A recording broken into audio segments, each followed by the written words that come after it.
Well, there are always aftershocks immediately after campaigns. The first one of the 2018 midterms arrived pretty quickly this afternoon. The president fired his attorney general, Jeff Sessions. For more than a year, the president has publicly criticized and ridiculed Sessions, so it was not very surprising. Now the president is assured the ability of replacing Sessions with a new appointment since Republicans held the Senate. Clearly, he saw no reason to keep him around.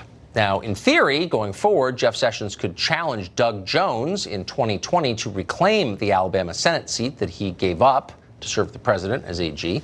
If he did that, he'd almost certainly win. He's one of the most popular people in the state.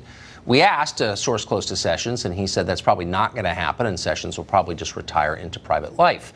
And if he does that, of course, we will wish him the best, but it will be, and we should say this, a loss for the country. Donald Trump's long-shot presidential campaign succeeded because he promised what so many voters wanted, and yet what so few politicians were willing to campaign on because they are cowards. Among his many promises, the most important was his pledge to reverse decades of deliberate neglect and treat our national borders like they're real, like our country matters. Nobody understood that message better than Jeff Sessions. He understood it immediately. He was one of the president's first and most unwavering supporters, I think the first in the Senate, and it was because of immigration. When the president took office, he gave up an essentially lifetime post representing Alabama to help fulfill Trump's mission. Sadly, the country was going another way. Within about 5 minutes of the 2016 election, Democrats decided their defeat was not about immigration or an abandoned middle class. It was instead, you'll remember, about Russia and the conspiracy between Vladimir Putin and Trump. Now, Republicans said they didn't believe that story. And yet, for some reason, many of them allowed Democrats to reframe the entire political debate in the country and make Russia the single biggest issue in American politics. But Jeff Sessions did not fall for that. He never let himself get distracted from the mission at hand. While everyone else obsessed over dossiers and FISA warrants, Sessions worried about the mission he was hired to do. He introduced a zero-tolerance approach to immigration prosecution. He treated illegal entry into the United States as a crime because it is a crime. His DOJ issued new opinions to restrict the exploitation of asylum laws in this country. He fought to strip federal funding of sanctuary cities.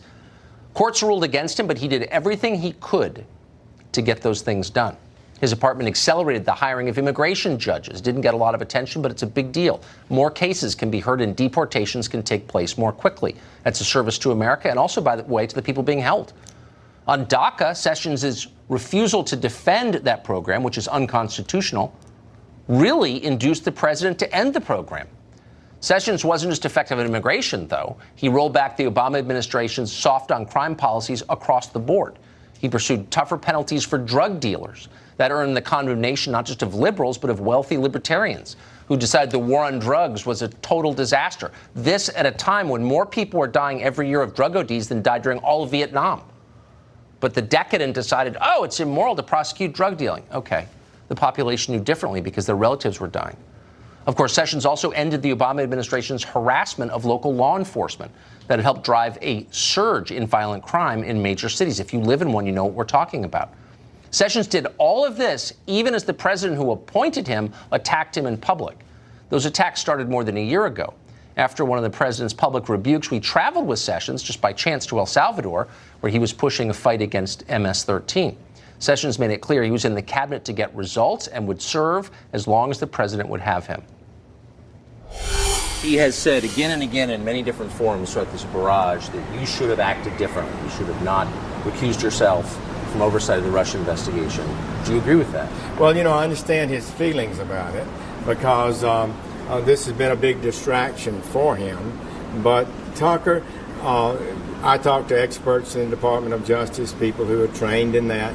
I'm confident I made the right decision. You said the criticism was hurtful, and the president has made it really clear that he doesn't seem to want you to run the Department of Justice. Will you continue to run it? Well, he can make that clear at any time. I serve at the pleasure of the president. Yes. If he wants to make a change, he can certainly do so, and I would be glad to yield in that circumstance, no doubt about it. Sessions wasn't perfect, obviously. He never seemed like an especially good administrator of a large agency. He sometimes got rolled by his staff. The Russia investigations have shown that FBI and DOJ are deeply politicized. and Sessions never seemed to fully get a handle on the permanent bureaucracy beneath them. But if you take 3 steps back, here's what you see. In an administration beset with constant leaks and infighting and people looking out for themselves and only themselves, Sessions was maybe one of the very few people who never forgot why he was there, to make America a better country. We can only hope that his replacement will do the same.